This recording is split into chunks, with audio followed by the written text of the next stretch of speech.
ಬೆಂಗಳೂರಲ್ಲಿ ಕರಾವಳಿ ತುಂಬಾ ಜನ ಇದ್ದಾರೆ, ಅವರಿಗೆ ಏನಾದರೂ ತುಳುವಿದ್ದು ಅಥವಾ ಕರಾವಳಿ ಭಾಗದ ಕಾರ್ಯಕ್ರಮ ಅಂತ ಹಬ್ಬ ಇದ್ದಾಗ ಇದು ಅಷ್ಟೇ ದೊಡ್ಡ ಮಟ್ಟದಲ್ಲಿ ಒಂದು ಹಬ್ಬದ ಥರನೇ ನಡೆಯುತ್ತೆ.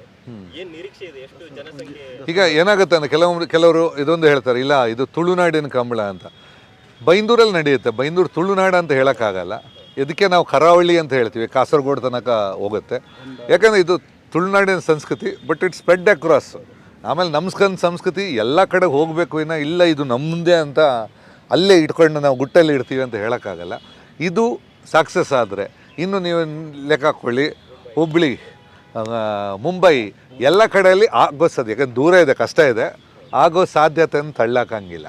ಯಾಕೆಂದರೆ ಇದೆಲ್ಲ ಕನಸು ಮುಂಚೆ ಎಲ್ಲ ನಗ್ತಾಯಿದ್ರು, ಏನು ಗದ್ದೆ ಅಲ್ಲಿ ಗದ್ದೆ ಇದೆಯಾ, ಅಲ್ಲಿ ಗದ್ದೆ ನಿರ್ಮಾಣ ಆಗುತ್ತಾ, ಕೋಣಗಳು ಬರ್ತಾವ ಓಡ್ತಾವ, ಎಲ್ಲ ಮೊದಲು ಕಂಬಳ ಬೇಡ ಗದ್ದೆ ಮಾಡಲಿ ಅಂತ ಕೆಲವರು ಹೇಳಿದವರು ಇದ್ದಾರೆ. ಈಗ ನಡೀತಾ ಇದೆ ಅಂದರೆ ಹೇಳಿದರೆ ಇದನ್ನು ಬೇರೆ ಊರಲ್ಲಿ ನಡಿಬೋದು. ಆರಂಭ ಅಷ್ಟೇ, ಮುಂದಿನ ದಿನಗಳಲ್ಲಿ ಅದೊಂದು ನ್ಯಾಷನಲ್ ಸ್ಪೋರ್ಟ್ಸ್ ಆಗಿ ಕರಾವಳಿ ಭಾಗಕ್ಕೆ ಸೀಮಿತ ಆಗಿದೆ. ಬೆಂಗಳೂರು ಬಂದ ಮೇಲೆ ನೆಕ್ಸ್ಟ್ ಅದು ಕಾರ್ಪೊರೇಟ್ ಲೆವೆಲ್ ನೋಡ್ತಾರೆ, ಮುಂಬೈನಲ್ಲಿ ಶಿಫ್ಟ್ ಆಗ್ಬೋದು. ಈಗ ನಾನು ಸಿಂಪಲ್ ಹೇಳ್ಬೇಕಂದ್ರೆ, ಈಗ ಬೆಂಗಳೂರಲ್ಲಿ ಹಾರ್ಟ್ ಆಫ್ ದ ಸಿಟಿ ನಾವು ಒಂದು 60 ಎಕರೆಯಲ್ಲಿ ಈವೆಂಟ್ ಮಾಡ್ತಾಯಿದ್ದೀವಿ. ಇದು ನಾನು ಇನ್ನೊಂದು ಹೇಳ್ತೀನಿ, ಬರೆದುಕೊಳ್ಳಿ, ಮಂಗಳೂರಲ್ಲಿ ಇಷ್ಟು ಜಾಗ ಎಲ್ಲೂ ಸಿಗಲ್ಲ. ಈಗಿನ ಸ್ಥಿತಿಯಲ್ಲಿ ಇಷ್ಟು 60 ಎಕರೆ ಒಂದು ಸೆಂಟ್ರ್ ಆಫ್ ದ ಸಿಟಿಯಲ್ಲಿ ಎಲ್ಲೂ ಜಾಗ ಸಿಗಲ್ಲ. 60 ಎಕರೆಯಲ್ಲಿ ಇದಕ್ಕೆ ಒಂದು ಥ್ಯಾಂಕ್ಸ್ ಹೇಳಬೇಕಂದ್ರೆ ಮಾರಣ್ಯ ಹೊರತು ಅವರು ಈ ಗ್ರೌಂಡನ್ನು 1 ತಿಂಗಳು ಕೆಲಸ ಕೊಟ್ಟಿದ್ದಾರೆ. ಯಾಕಂದರೆ ಇಲ್ಲಿ ಬಾಡಿಗೆ ಸಿಕ್ಕಾಪಟ್ಟೆ ಇದೆ. 1 ತಿಂಗಳು ಪರವಾಗಿಲ್ಲ, ನೀವು ಯೂಸ್ ಮಾಡ್ಕೊಳ್ಳಿ, ಬರೀ ಆ ಲಾಸ್ಟ್ 3 ದಿವಸದ ಬಾಡಿಗೆ ಮಾತ್ರ ಅಂತ ಹೇಳಿ ಕೊಟ್ಟಿದ್ದಾರೆ. ಆಮೇಲೆ ಅಷ್ಟು ಸಪೋರ್ಟ್ ಇಲ್ಲದಿದ್ದರೆ ಇದನ್ನು ನಾವು ಮಾಡೋಕ್ಕಾಗ್ತಾನೇ ಇರಲಿಲ್ಲ. ಇದು ನನ್ನ ಲೆಕ್ಕದಲ್ಲಿ ನೆಕ್ಸ್ಟು ಇದು ದಸರಾ ಇದ್ದಂಗೆ ಇಲ್ಲೂ ಒಂದು ದೊಡ್ಡ ಹಬ್ಬ ಆಗುತ್ತೆ ಅಂತ. ಇದು ಉದ್ಘಾಟನೆ ಸಮಾರಂಭಕ್ಕೆಲ್ಲ ಯಾವ ಸೆಲೆಬ್ರಿಟಿಗಳು ಬರುವಂಥದ್ದು ಮತ್ತು ಎಷ್ಟು ಜೊತೆ ಕೋಣಗಳು ಬರ್ತವೆ? ಈಗ ನಾವು ಕೋಣಗಳದ್ದು ನಾವು ಗ್ಯಾರಂಟಿ ಹೇಳ್ತೀವಿ, ಸೆಲೆಬ್ರಿಟಿ ಗ್ಯಾರಂಟಿ ಹೇಳೋಕ್ಕಾಗಲ್ಲ. ಯಾಕೆಂದರೆ ನಾವು ರಿಕ್ವೆಸ್ಟ್ ಮಾಡಿ ಕರೆಯೋದು.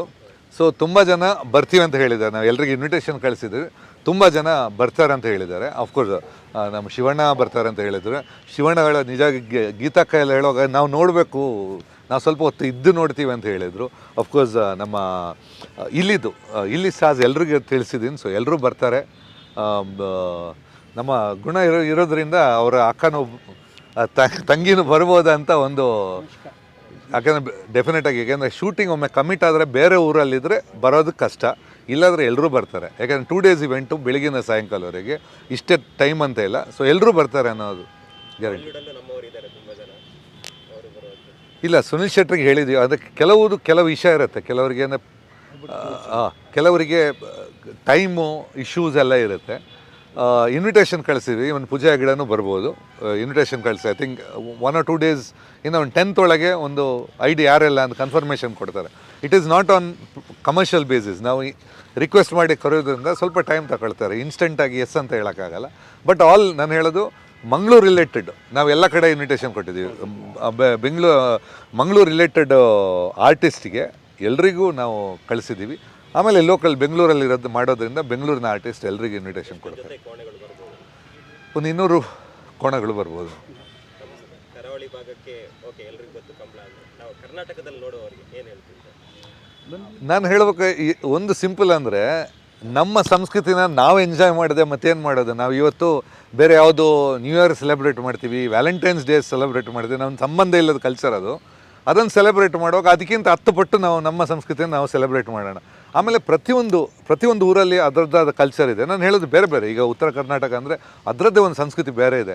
ಅದನ್ನು ನಾವು ವಿಜೃಂಭಿಸಬೇಕು, ಖುಷಿ ಪಡಬೇಕು, ಎಲ್ಲ ಸೇರಿ. ಸೊ ಅದೇ ಪ್ರಯತ್ನ ನಾವು ಮಾಡ್ತಾಯಿದ್ವಿ. ಕೊನೆಯದಾಗಿ ಏನಾದರೂ ವ್ಯವಸ್ಥೆ ಆಗ್ತಿದೆ, ತಯಾರಿ ಆಗ್ತಿದೆ, ಅದೇ ಆರಂಭ ಆಯಿತು, ದೊಡ್ಡ ಮಟ್ಟದಲ್ಲಿ ನಡೆಯೋ ಇಷ್ಟು ಕಷ್ಟಪಟ್ಟು ಮಾಡ್ತೇವೆ, ಕೊನೆಯದಾಗಿ ಎಲ್ಲ ಜನ ಬಂದು ನಮ್ಮ ಜೊತೆ ಇದರ ಹರ್ಷದಿಂದ ಭಾಗಿಯಾಗಿ ಜೊತೆಗೆ ಒಂಥರ ಸೆಲೆಬ್ರೇಟ್ ಮಾಡಿದರೆ ಡೆಫಿನೆಟಾಗಿ ಇದೊಂದು ನಾನು ಬರೀ ಕಂಬಳ ಅಂತಲ್ಲ, ಒಂದು ಕರ್ನಾಟಕ ಉತ್ಸವ ಆಗುತ್ತೆ ಅನ್ನೋ ನಂಬಿಕೆ ಇದೆ. ಅಫ್ಕೋರ್ಸ್ ಎಲ್ಲರೂ ನಮ್ಮ ಗುಂಡ್ರಂಜ್ ಅವರು ಸಿಕ್ಕಾಪಟ್ಟೆ ವರ್ಕ್ ಮಾಡಿದ್ದಾರೆ. ಉಮೇಶ್ ಅವರು ಐ ಥಿಂಕ್ ದಕ್ಷಿಣ ಕನ್ನಡದ ಭಾಗದ ಏಕೈಕ MLA ಈ ಸಲ ನಿಂತಿದ್ದ ಕ್ಯಾಂಡಿಡೇಟ್ರು ಬೆಂಗಳೂರಲ್ಲಿ. ಸೊ ನಾನು ಹೇಳೋದು ಎಲ್ಲರೂ ಸೇರಿ ಒಂದು ಒಮ್ಮತದಿಂದ ಎಲ್ಲ ಯಾವುದು ಆಸೆ ಇಲ್ಲದೆ ಕೆಲಸ ಮಾಡ್ತಾಯಿದ್ದೀವಿ. ಸಕ್ಸಸ್ ಆದರೆ ಅದಕ್ಕಿಂತ ಖುಷಿ ಯಾವುದಿಲ್ಲ. ಯಾಕಂದ್ರೆ ನಾವು ಗೆದ್ದಂಗೆ. 25, 26, 24ಕ್ಕೆ ತುಳುಕೂಟದೊಂದು ಸಮಾರಂಭ ಇದೆ, 50ನೇ ವರ್ಷ ಸಮಾರಂಭ. ಇದು 2 ದಿವಸ ಡೆಫಿನೆಟ್ ಆಗಿ ಜೋರಾಗಿ ಹಬ್ಬ ನಡೆಯುತ್ತೆ. ಅರಮನೆ ಮೈದಾನ 5ನೇ ಗೇಟು. 5ನೇ ಗೇಟ್ ಅಲ್ಲ, ಅರಮನೆ ಮಾದ 1, 2, 3, 4, 1, 2, ಆಮೇಲೆ 2 ಎಕ್ಸ್ಟ್ರಾ ಗೇಟು ಎಕ್ಸ್ಟ್ರಾ ಇದೆ.